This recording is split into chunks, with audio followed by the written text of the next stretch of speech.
In the 1960s, my father worked for the United States Department of Agriculture, the USDA. He worked in Ohio, largely, supporting an initiative called the Barberry Eradication Campaign. Once one of the most ambitious federal and state cooperative ventures ever to be undertaken in the history of this country, the Barberry Eradication Campaign is now largely forgotten. A barberry is a type of deciduous shrub, an attractive, if not prickly thing. Now, the lion's share of my father's job at the USDA was to traverse the countryside, fields, woods, backlots, and private homesteads of Ohio to seek out certain species of the barberry plant and destroy them. This podcast is partly a snapshot of his experiences, not only with the Barberry Eradication Campaign, but also with the USDA's initiatives overall in Ohio during a changing time. It was the 60s. This is the story of one man in one state during one specific era. This podcast, however, also seeks to show how my father's experiences ultimately fit into a larger historical and cultural context. To that end, I'm sharing a second story, distinct, yet fully interconnected, one that even my father was largely unaware of during the time when he was working with the USDA. The Barberry Eradication Campaign was a remarkable show of cooperation between federal, state, private business, and civic areas, but by the 1960s, many people involved in the campaign didn't realize how their work connected to an incredible long-term project begun all the way back in 1918.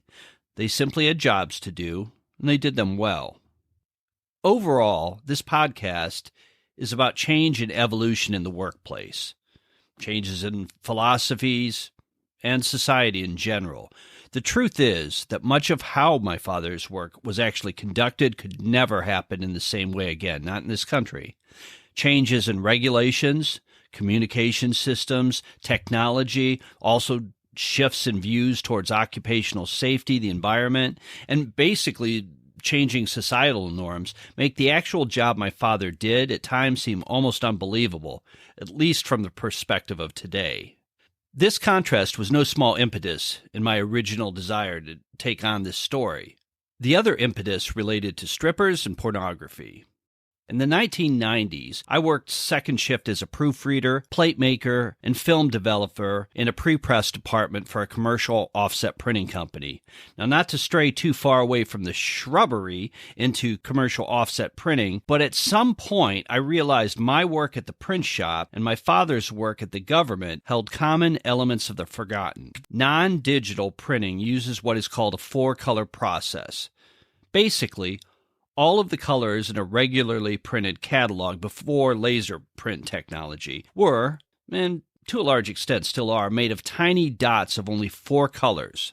Printing presses use metal plates, a separate plate to hold the ink for each of the four colors. Now, one of the big money jobs this particular print shop often did was printing catalogs for pornographic video and sex toys. That, of course, has no relevance to the story, but I couldn't resist the salaciousness of it as a cheap trick to pull in the listener. At this point, I beg your patience. I promise this will tie back to barberry bushes. Now, my proofing of plates for pornographic catalogs didn't prompt me to write this book. Instead, it was how the plates were originally made, specifically the role of a tradesperson in the industry called a stripper, that influenced my decision. See? Strippers and pornography. Printing plates began as a large, flexible aluminum rectangle, 28 inches by 40 inches, and this was coated with a photosensitive material. To get the images for printing onto the plate, photographic film sheets were made. Now, before desktop publishing, these four-color photographic films were made by talented women and men who would physically strip pieces of film together. They would arrange and join actual pieces of film negative to create a whole. The job took a long time to master and was as much an art as a science. The tiniest fraction off and the image would be off-register, meaning the four colors making up the entire image wouldn't line up exactly. That was only one of the many challenges faced by these tradespeople. To be this kind of a stripper was a trade full of finesse and subtlety. And then it was not. In what felt like almost overnight, desktop publishing largely destroyed the need for film strippers, similar to how word processors and desktop computers destroyed the market for typewriters.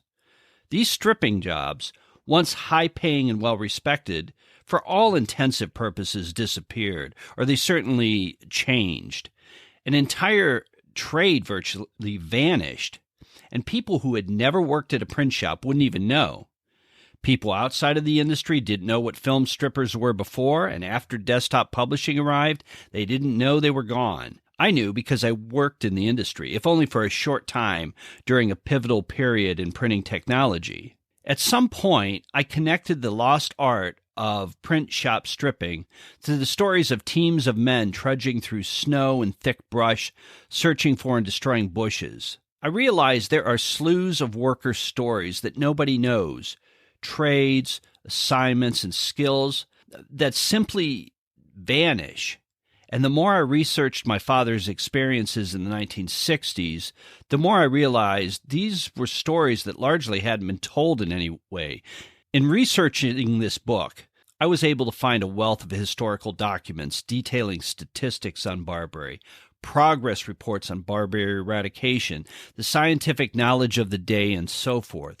What I couldn't find, however, were many descriptions of what an actual workday was like for a Barberry field person. And I knew that those experiences would soon be lost for good. So what often remains are the leftovers of cold details. The Barberry Eradication Campaign is gone, but this program was a significant venture in history that deserves to be remembered.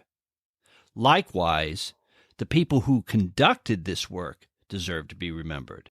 The Barberry Eradication Campaign was conducted by real people who often found themselves in unusual circumstances. In a similar way that I worked in commercial printing during a time when a revolution in graphic design and digital printing technologies was rocking the industry, my father worked for the United States Department of Agriculture during a transitional time when societal and environmental standards were changing the way actual work would be conducted going forward.